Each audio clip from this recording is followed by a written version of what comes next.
Good morning. Welcome to our 6th annual Preschool Kindergarten Summit, Reimagining Connections in Early Learning. My name is Stephanie Mayuri, and I'm the Executive Director of the Alliance for Early Childhood. We are a community collaborative organization focused on supporting parents and educators in raising children from birth to age 8. We are located in the North Shore of Chicago, but we are so excited to expand our reach nationally and even globally today and throughout the entire month of August. We are really grateful to the support of our surrounding elementary schools and preschools to make this event possible. Thank you to Winnetka Public Schools District 36, Joseph Sears, Sunset Ridge District 29, Wilmette Public Schools District 39, Northern Suburban Special Education District, NSSCD, Glencoe School District 35, and Winnetka Community Nursery School. Thank you to my Preschool Kindergarten Summit team for also planning and helping to bring this dream to life. We are thrilled to bring together our early childhood community to bring about best practice, emerging research, all surrounded around developmentally appropriate practice. It's a unique school year ahead, and it is our biggest goal to help you and meet you where you're at as a learner to kick off the year with confidence. Need you and our families need you, and whatever school is going to look like for you, we hope that you feel good about it. It is my pleasure, just for the sake of time, to introduce Molly Pope. She is my colleague and she is my friend. She will be leading Zooming from the corner of your house, teaching and innovating while imperfect. So I'm going to hand it off to Molly. She will introduce herself, and thank you so much for being here, and thank you, Molly. Hi, Steph. Thank you. And good morning. I'm going to share my screen and we'll just get started.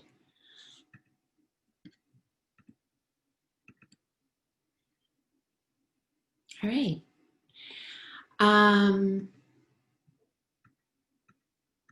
Sorry as I mess around.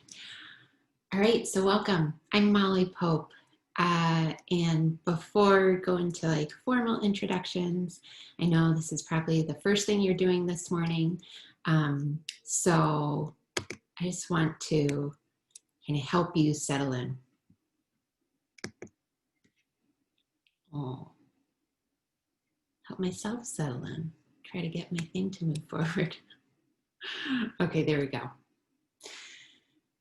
So I just want to say welcome and that you're meant to be here. And by here, I mean, yes, on this call, in your living room, in your bedroom, wherever you are right now, but here at the start of a school year. And I just want to remind you, if no one has yet, or if you needed the reminder, that you are meant to be here and that you have something invaluable to offer children. You have talents and experiences that are unique to you, that only you have, that you are meant to share.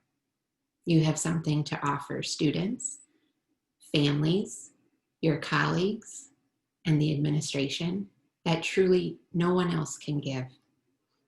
And then also, you're not alone. You are part of a greater community of early education, of educators, and this larger movement of helping and supporting children develop.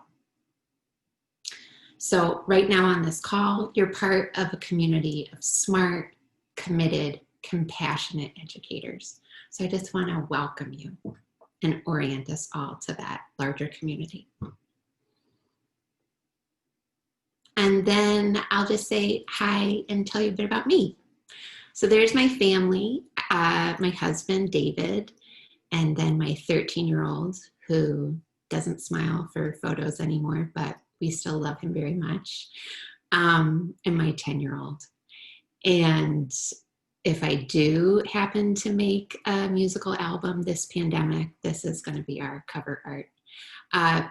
But so I have been a school psychologist for past 15 years, both in early childhood and in elementary education.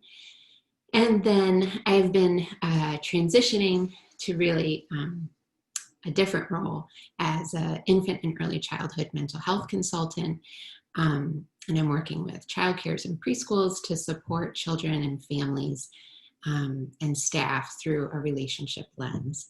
And I'm also a parent coach. And in that role, I'm providing parents guidance to face the challenges that they have in their family with confidence and with ease and grace. And then this year, for passion and love of being in the classroom and with educators, I'm going to be co-teaching at Winnetka Public School Nursery in their twos classroom. So I'm very excited about it. And I'm excited about all my roles. And if you have questions about any of that, reach out to me. I know that I have friends and colleagues and familiar faces on this call, so I just want to say hello and that I miss you all, and I can feel your energy while I'm sitting in my house alone. And I'm happy to be with all of you, old and new faces. And I'm thrilled to be part of the Alliances Conference. I think this is coming at such a great time. And last week there was 2 wonderful sessions with Tina Payne-Bryson talking about the yes brain, and then Leslie Kapow talking about children and what they're bringing this year to the classroom and how to meet them where they are. I'm going to reference both of their presentations. If you haven't seen them, it's worth catching it on the replay. So here we are.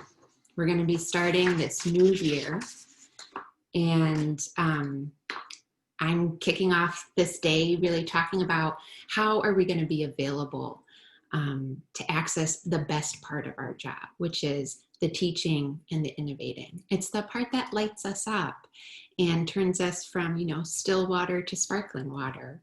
It's the part where we find our flow and we lose track of time. But first, before we can really even get there, we need to address the thoughts and feelings that we've been carrying around with us for this pandemic. So there's worries, anxieties that keep us up at night, negative thinking. So that's what we're going to do this morning. And this year will be different, right? No doubt about it. For those of you on the call with Leslie Kapow last Thursday, you heard her detail that children are going to be showing up differently this year. Their anxieties and the level of those, their experiences based on where their family is at. So all those differences. And we're going to be showing up differently too. These past few months have changed all of us. There's things that we need to learn and adjust to and to problem solve about how we serve in the classroom this year. There's going to be new skills combined with our tried and true strategies of what we know works best for kids. And there's going to be challenges. The past few months have been a painful reckoning of the inequities that exist in our country as expressed by the Black Lives Matter movement. And many of us have been asking ourselves if we're doing enough in our classrooms to address racial injustices and equity through awareness, especially in our young people. And what does that look like? And what does that look like in classrooms where maybe we have mostly white children?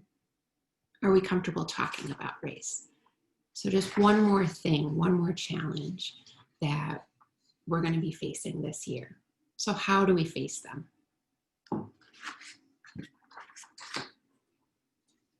We're going to become more resilient, and so will our children. And resilience comes about from challenge with the right amount of support. So Tina Payne-Bryson talked about this last Tuesday, and she talked about it in terms of the children and our students. And she gave this analogy of pushing and cushion. And she said some of our students are going to need more pushing, and some will need more cushion. So those students who are avoidant or anxious are going to need a little bit more pushing into those challenges to really develop that resilience. Whereas other kids and those of us who might white knuckle through and grit our teeth and not complain might need to have some space for cushion and gaining support and soothing ourselves. So whether we need to push ourselves a bit or we need to be compassionate to ourselves, this morning I want us to kind of think about what we need. And this isn't a one-time exercise, the pushing or the cushion and the soothing ourselves. It's going to be a habit that we need to develop of how to take care of ourselves over the course of this whole year. So we're going to talk about some supportive strategies of how to do that, how to push through, how to rest, how to soothe, and how to reset. And to understand why we're taking a look at ourselves is important, we really just need to look here, right? Kids, we need to be aware of our thoughts and feelings so that we can promote that sense of safety and security that children need more than ever, especially this year. So you and your relationships that you build are what will let kids know that it's okay to explore and to play and to connect. And we need to be taking care of ourselves so that we can remain in our professional stance for our colleagues. There will be moments where we are dysregulated, where we're frazzled, and where we need to take a moment. And we need to be willing to ask for that moment. We may find that we need to trust our colleagues more, that we need to lean on them more, to ask for support, to ask for ideas.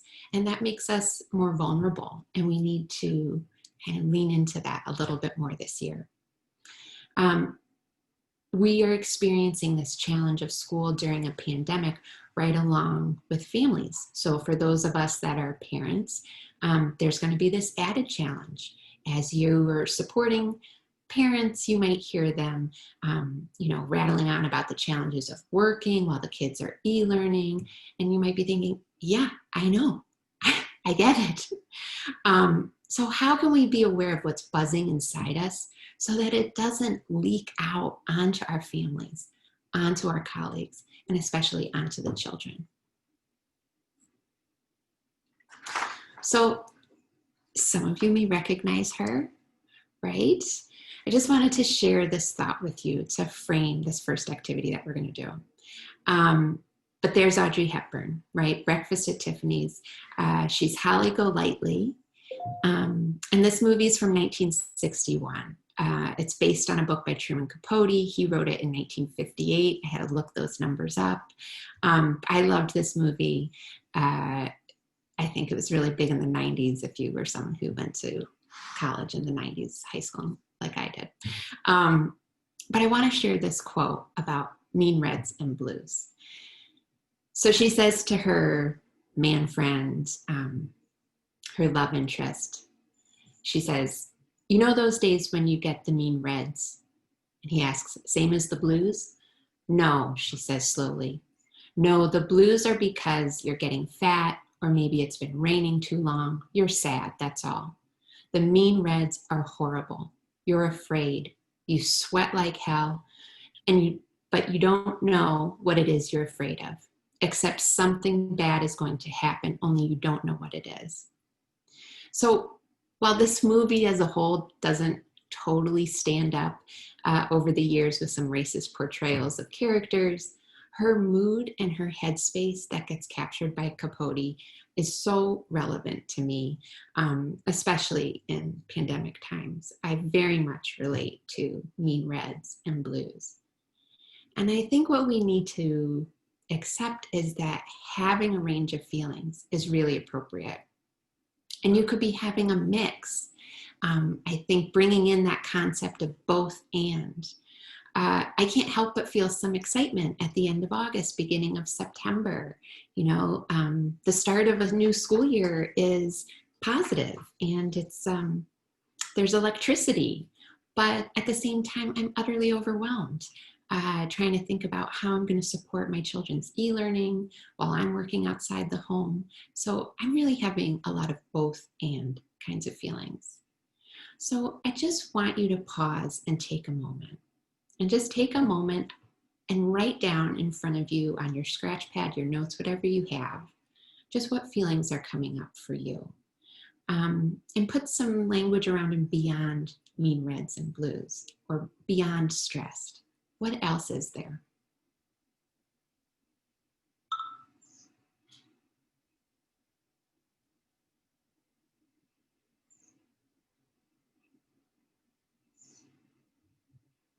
So go ahead and type into the chat function, if you're willing, some of the feelings that are coming up for you.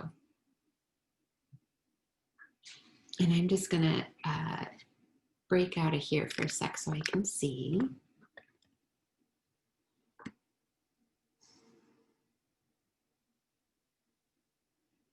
And I'm reading these. There's anxious, uncertainty. Am I doing enough? A lack of control. And someone has the both and, the sadness, anxious, excitement, nervous. Am I being effective? Imposter syndrome, yes. Curiosity, right? Overwhelm, unprepared, which is not usually how we are as teachers. We come in strong. Will everything be okay?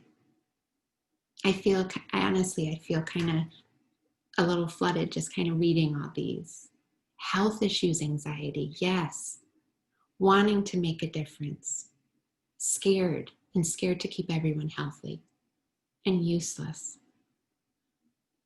Thank you so much for sharing. I think just to see these from each other, again, really reinforces that what we're feeling is pretty common for those of us in this position of having to go back into the classroom, into something that is so unknown. So take a deep breath. And we're going to talk a little bit more about this.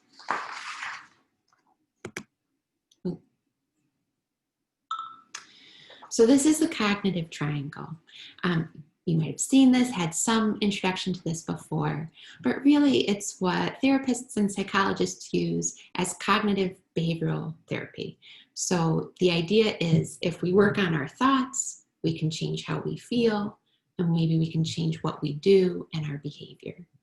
So if you look at each of those bubbles, the arrows are going both ways, right?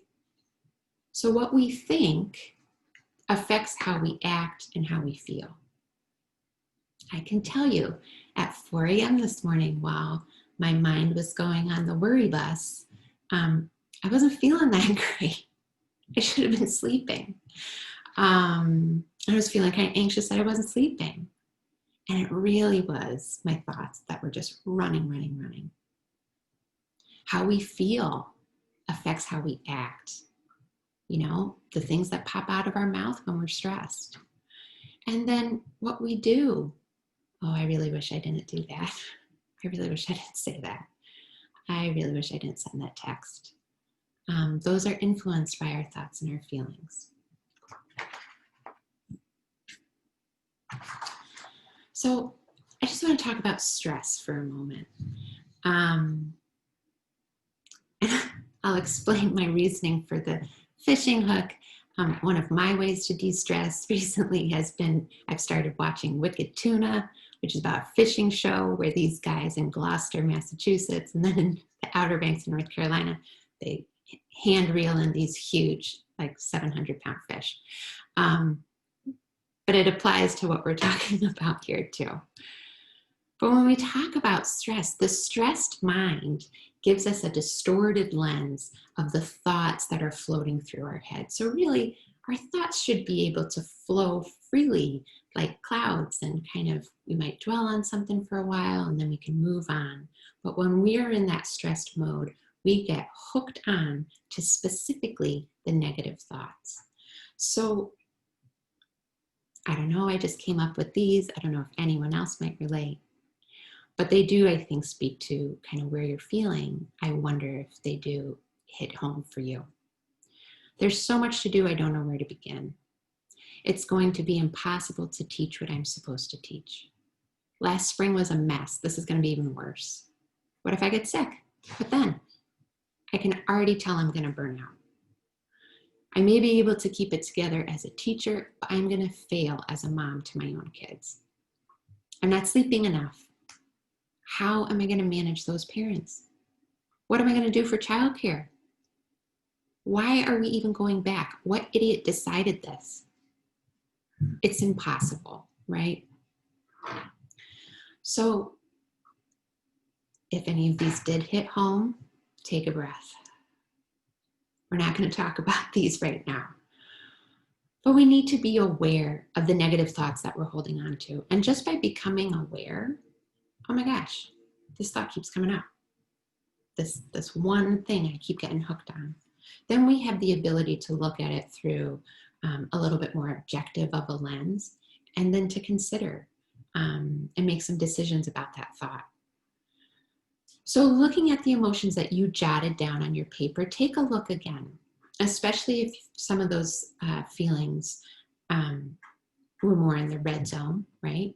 And not your problem-solving green zone or your window of tolerance. And in looking at those emotions, what's the thought behind it? What's pushing that thought? And are there certain thoughts that get hooked for you and keep coming up for you? And what are those? Just jot those down.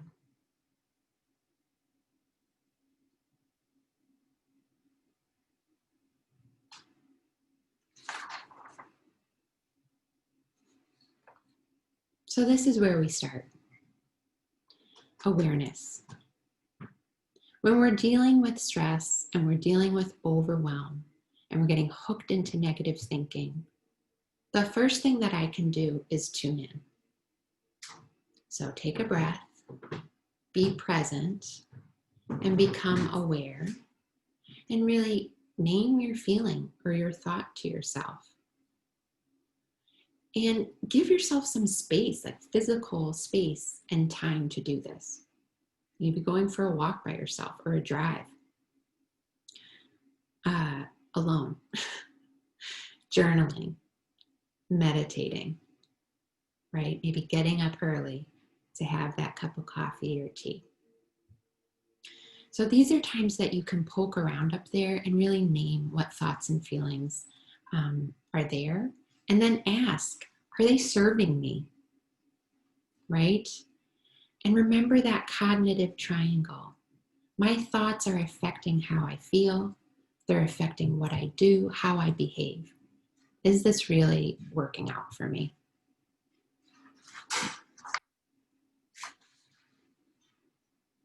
So once you ask, what do we do? Or is this working out? What do we do with that? And so I just offer up reframing.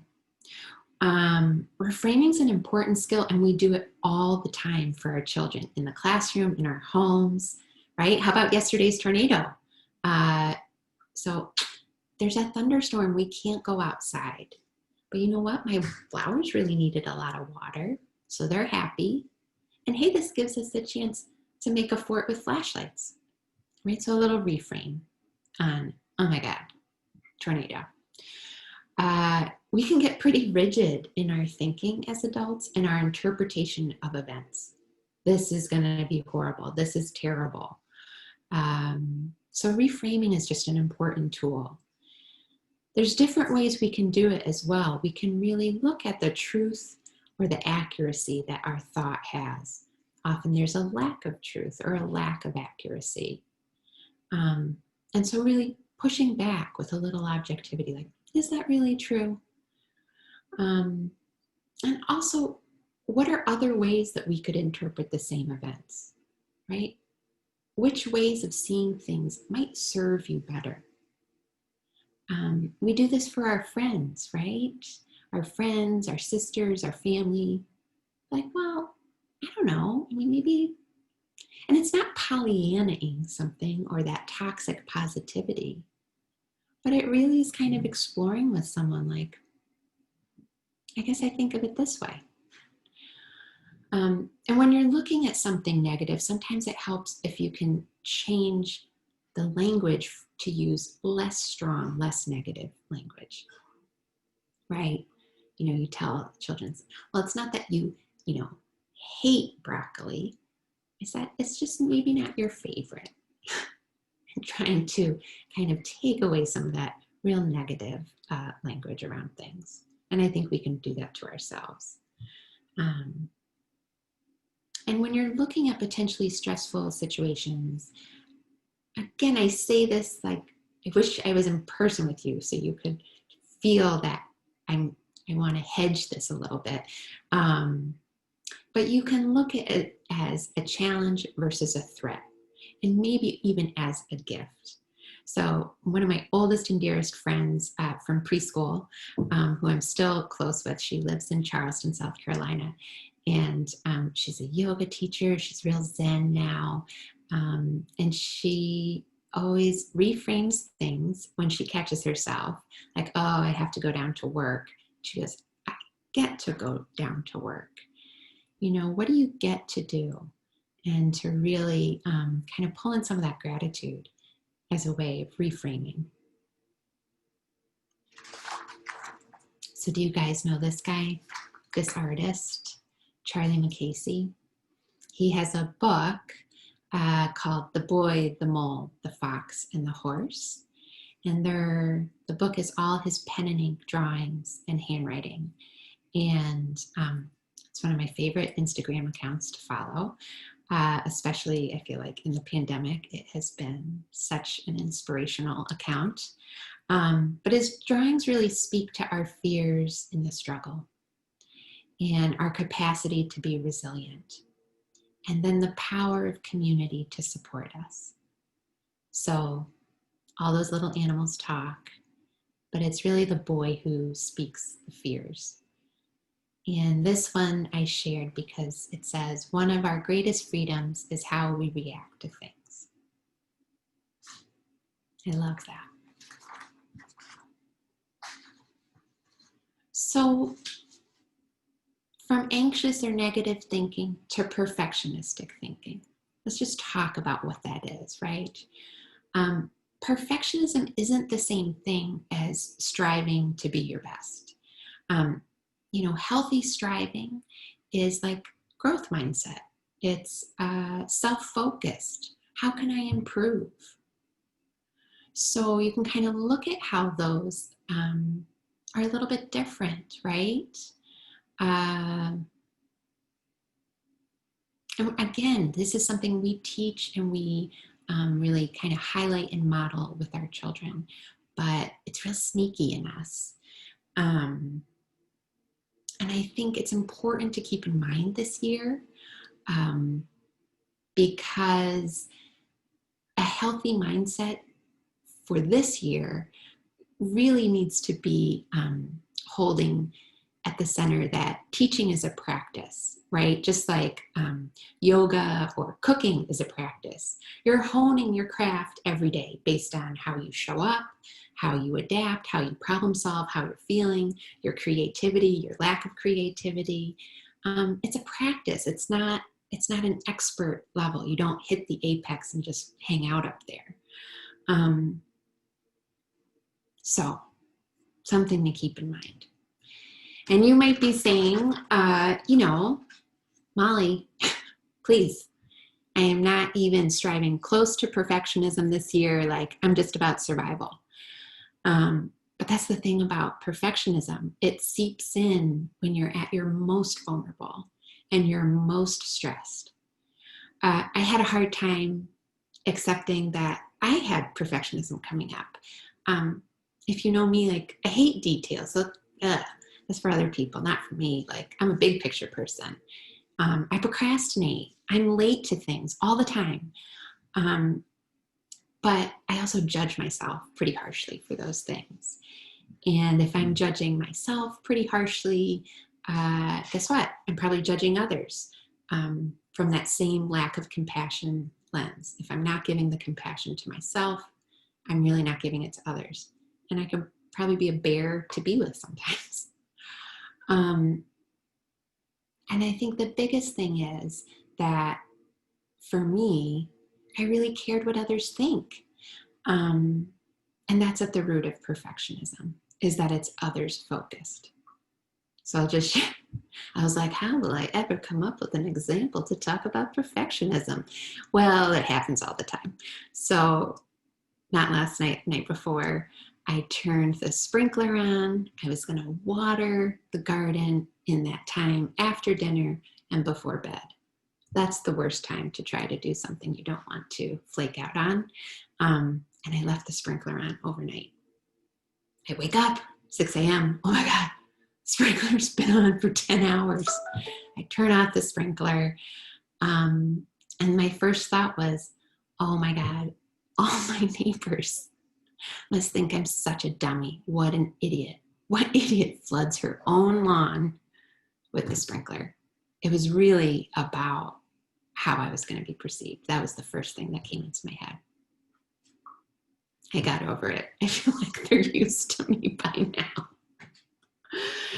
So on this slide is a book by Brene Brown, The Gifts of Imperfection. So if this is speaking to you in any way, and this is something you wanted to dive in and explore further, I'd recommend this book, but I would recommend wait a month, because in September, she's going to re-release the 10th anniversary of this edition, and it's going to get released on Audible and on audiobooks.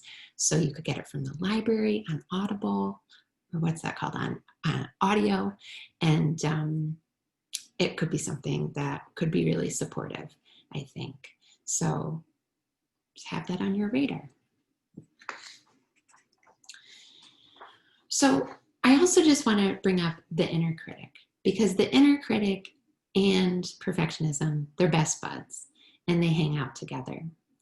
And just from some of your feelings, you can hear the inner critic kind of coming up. So the inner critic tells you that you're not enough, that you don't know what you're doing, that your experience doesn't count for this, like, well, my experience might make me good in that kind of situation, but not this situation.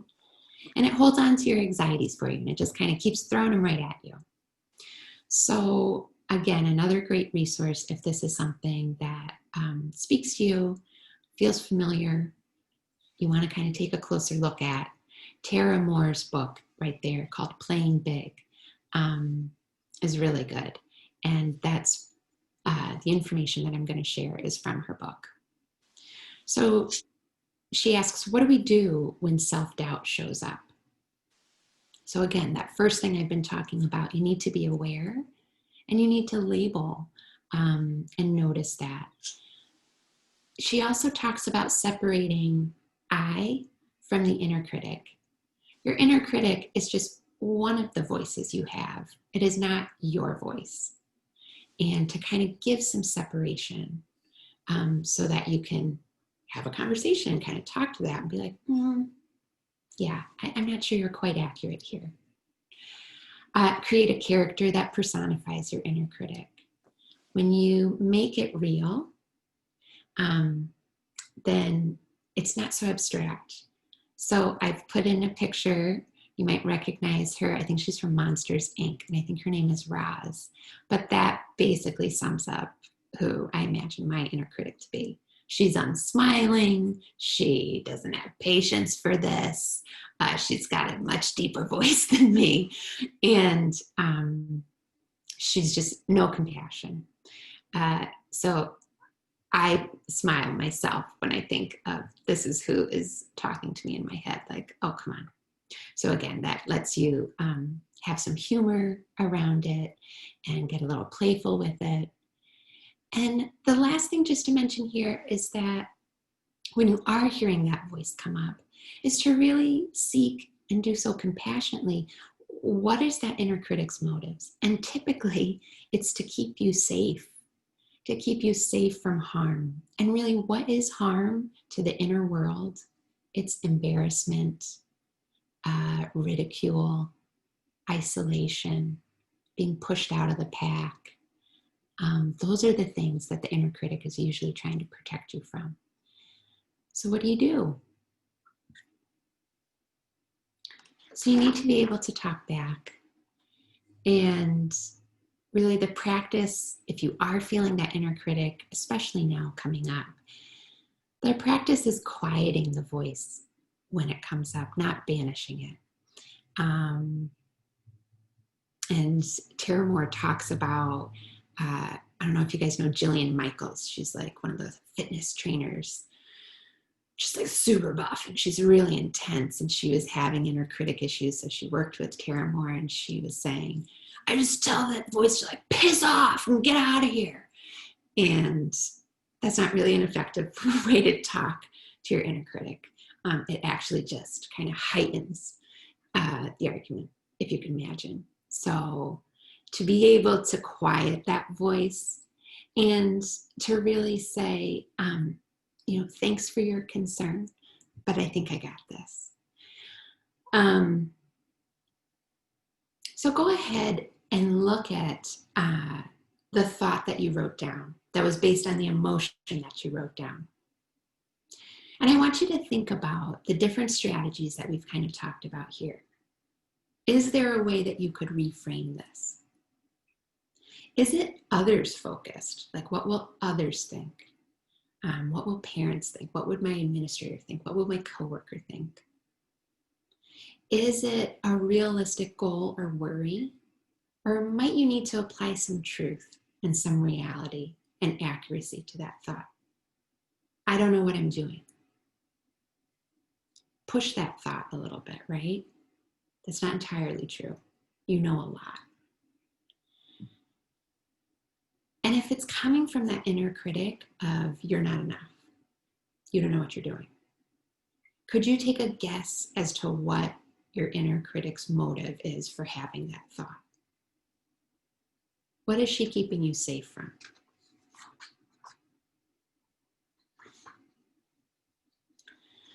So sometimes when we start to become aware of our thoughts, and if we're struggling with self-doubt or defensiveness, we kind of lose track of our strengths. I don't know, like I don't even know what I'm good at.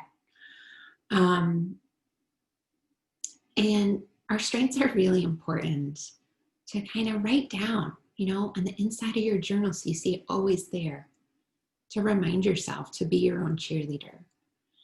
And it's the things that people compliment us on, and not just the things that like you're a good cook or you're a sharp dresser or you really know how to pull a room together. Those are outcomes or products of our strengths and our talents. But I'm talking about things like if we're commented on for being generous, for being a good communicator, for being really good at making people feel comfortable. It can be helpful to think about our strengths just as a reality check when we're feeling worthless and overwhelmed. We all have those moments. And naming and knowing our strengths can also help us understand how to click or understand a clash that we have with a colleague who may have a very different set of strengths. So I wrote down there Clifton strengths, top 5. So this is something you can Google. It's an assessment. It costs $20. And Clifton Strengths is part of the Gallup organization. But this assessment is used in organizations for individuals to figure out, like what they're good at, what their strengths are, to understand that, and then how to work more collaboratively as a team. You can just Google Clifton Strength themes to see the 34 different themes that they break down. And there's little short descriptions just to give you an idea of like, I don't even know where to start. Like, what are my top 5 strengths? What am I good at? What do I get complimented on? And obviously you don't need to pay $20 to take an assessment to hear what your strengths are. You can also just reflect on settings and situations where you have felt successful, where you felt in that flow, and what talents are you leaning into in those settings? What's making it work? What are you bringing? And the point is just to be aware of what you already have going on for you.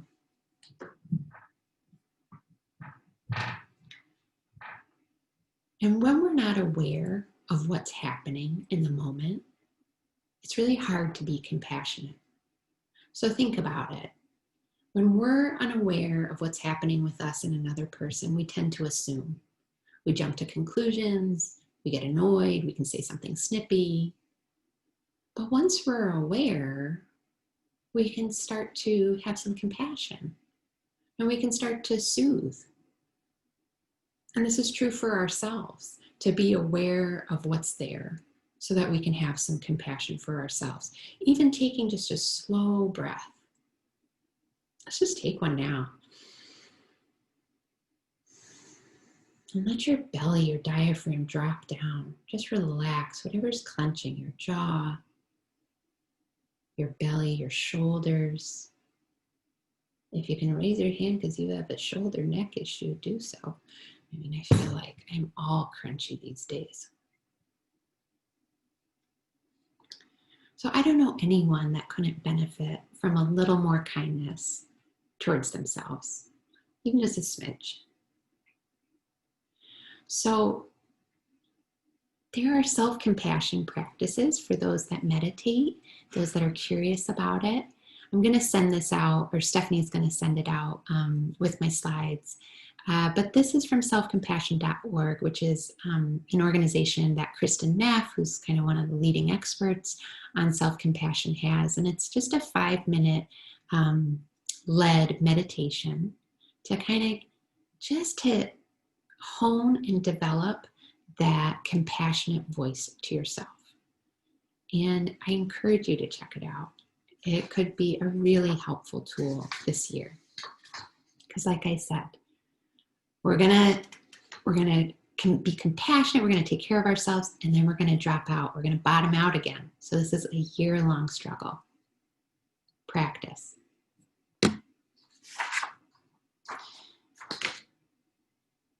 So this is really the meat of it all, is how are you going to take care of yourself so that you can care for the little people in your room? So one of the things is your window of tolerance is going to be smaller. Just know that, right? So you got to take a break when you need it. I think something to keep in mind is, feelings are going to be bubbling up, and they need time to metabolize, just like a big turkey dinner needs time to work through our system. So do feelings. And we got to feel them and then just let them pass. We're all still grieving what we lost before, what we're still losing, people, experiences, hopes that we had. And the stages of grief aren't linear, right? They just kind of pop up and they're very inconvenient. We want to make sure that we are communicating and we're holding boundaries. It's going to be critical for us as workers and colleagues together. We can't assume that anyone knows how we're feeling or what we're struggling with.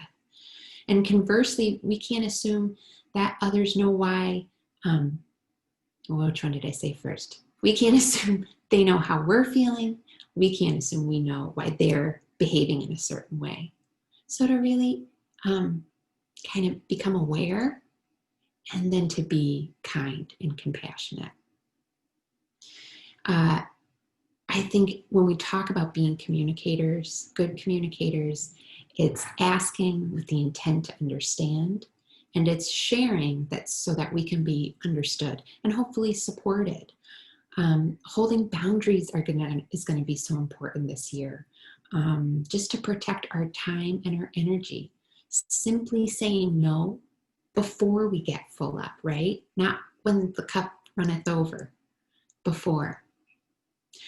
So I mentioned self-compassion just before, just by acknowledging that this is hard and talking to yourself with the kindness that you'd use for your friend. So important. Reminding yourself about perspective, that this is temporary, that the pandemic life won't last forever. Movement is important when we talk about metabolizing feelings, right? However you get it. Emotion needs motion. But stillness and quiet is important too.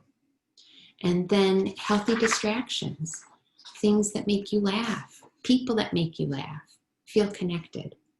Find your own wicked tuna on Netflix, whatever it is. And who are you going to lean on for support? How are you going to ask for help? Is this something that you already do really well? Are you worried you don't really know who you're going to ask? I will say people are showing up in my life differently.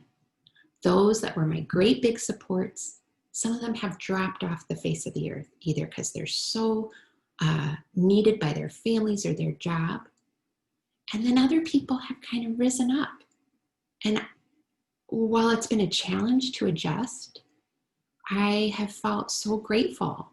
And it's given me kind of renewed faith, like, oh, there are people here that I can lean on. I might not have picked them 9 months ago, but I think I'm going to lean on them now. So just think about who is there in your world like that. Tina Payne Bryson talked about this, so I just wanted to show it again. She talked about it for children, this healthy mind platter, all the things that we need to support our brain, our development, and just to have good mental hygiene. So it's sleep, physical time, that exercise, focus time, our work or learning, play time, connecting time.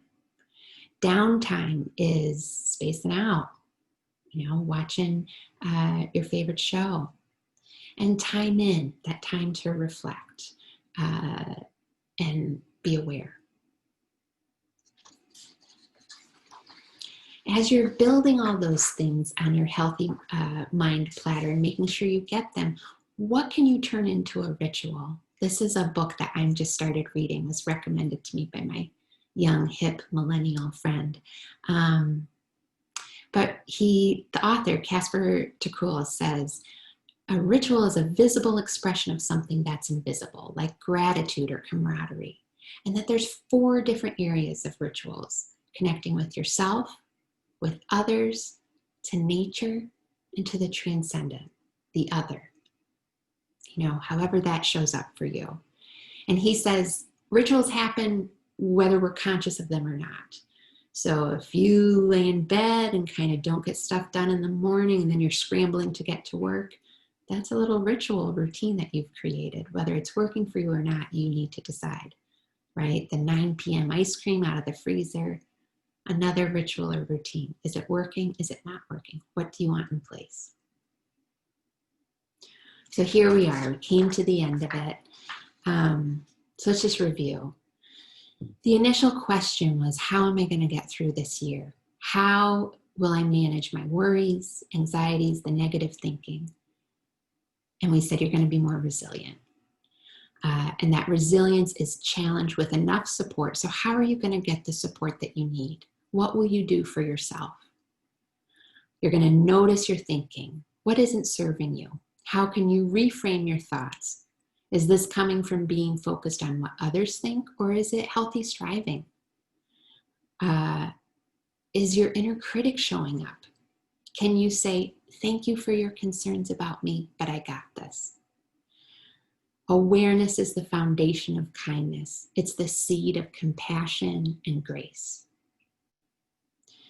Self-compassion is a practice.